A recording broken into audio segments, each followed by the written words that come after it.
Courtroom की भारी दीवारों के बीच उस सुबह एक अजीब सी खामोशी थी, जैसे हवाएं भी सच की आहट को थामे खड़ी थीं, जैसे वक्त ठहर सा गया हो और नियति अपने सबसे खौफनाक पन्ने को पलटने को तैयार हो। जहां एक तरफ लक्ष्मी अपने सीने में बसी मां बनने की ममता, आंखों में सालों से दबा दर्द और होठों पर एक उम्मीद का कांपता हुआ सा तबस्सुम लिए बैठी थी, तो वहीं दूसरी तरफ मलिष्का अपने चेहरे पर झूठ के कई मुखौटे पहनकर अपने झूठे प्यार की दुहाई देने को तैयार, अपने गुनाहों को झुठलाने के लिए साजिशों के कागज छिपाए खड़ी थी।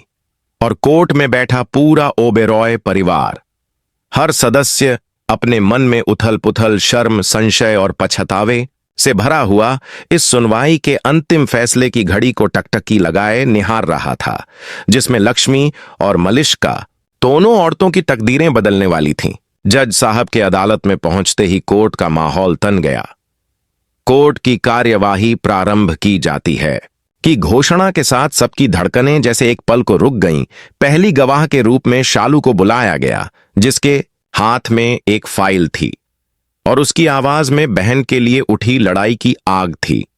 उसने कहा, माननीय न्यायाधीश महोदय, इस फाइल में वह रिपोर्ट है जिसे मलिष्का ने छिपाने की कोशिश की। यह लक्ष्मी दीदी की प्रेगनेंसी रिपोर्ट है, जिसमें साफ लिखा है कि बच्चा आरशी जी का है और डॉक्टर मेहता को धमकाकर मलिष्का ने इसे मानसिक रोग का नाम देकर लक्ष्मी दीदी को पागल खाने भिजवाने की साजिश की थी, ताकि वे हमेशा के लिए आरशी जी की जिंदगी से बाहर हो जाएं। कोर्ट में सनसनी फैल गई और तभी शालू ने फोन रिकॉर्डिंग चलाई, जिसमें मलिष्का डॉक्टर को धमका रही थी, अगर तूने ये रिपोर्ट किसी को दिखाई तो तेरा करियर बर्बाद कर दूंगी। और ये सुनते ही पूरे कोर्ट में गूंज उठी। फुसफुसाहटें। मलिष्का की मां किरण ने घबराकर बेटी की तरफ देखा और बोली, मालू, ये तूने क्या कर डाला? लेकिन असली विस्फोट तब हुआ जब सबूत के तौर पर फॉरेंसिक डिपार्टमेंट ने मलिष्का के मोबाइल से रिकवर की गई क्लिप कोर्ट के सामने प्रस्तुत की, जिसमें देखा गया कि ओबेरॉय हाउस के बेसमेंट में एक छोटी सी कोठरी में लक्ष्मी को बंद किया गया था। उसके चेहरे पर भूख, दर्द और डर की लकीरें थीं और दूसरी ओर मलिष्का झर उगलती आवाज में कह रही थी, तू अब कभी आशी की जिंदगी में वापस नहीं जा पाएगी, यही तेरी सजा है। यह वीडियो सुनते ही आशी के चेहरे पर भयानक तनाव और पश्चाताप उभर आया। उसकी आंखों से बहते आंसू बता रहे थे कि दिल का रिश्ता अब जुबान से नहीं बल्कि सबूतों से बोल रहा है। कोर्ट में उपस्थित सभी की आंखों में दर्द और गुस्से का तूफान उमड़ पड़ा। करिश्मा ने मुंह फेर लिया, वीरेंद्र सर ने गहरी सांस ली और नीलम, जो हमेशा मलिष्का का साथ देती थी, अपने ही निर्णयों पर प्रश्न चिन्ह लगाती दिखी। तभी जज साहब ने पूछा, क्या आरोपी को कुछ कहना है? और तभी अचानक एक पल के लिए सब कुछ थम गया।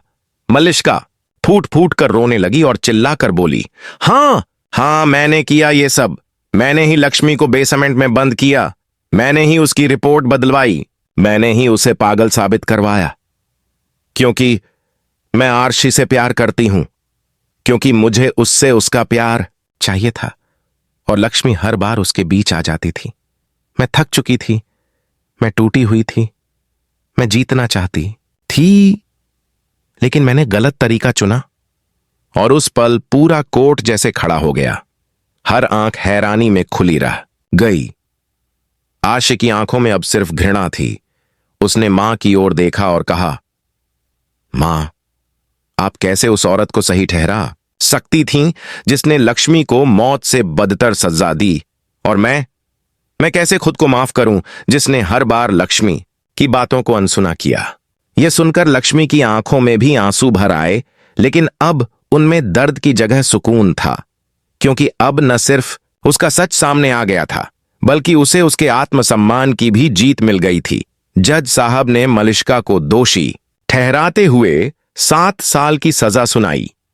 अपहरण, मानसिक शोषण, हत्या की कोशिश और षड्यंत्र रचने के आरोप में पुलिस जब उसे हथकड़ी लगाकर ले जाने लगी, तो मलिष्का ने एक बार फिर चीखते हुए कहा, आरशी, प्लीज, मैं तुमसे प्यार करती हूं, मुझे मत जाने दो।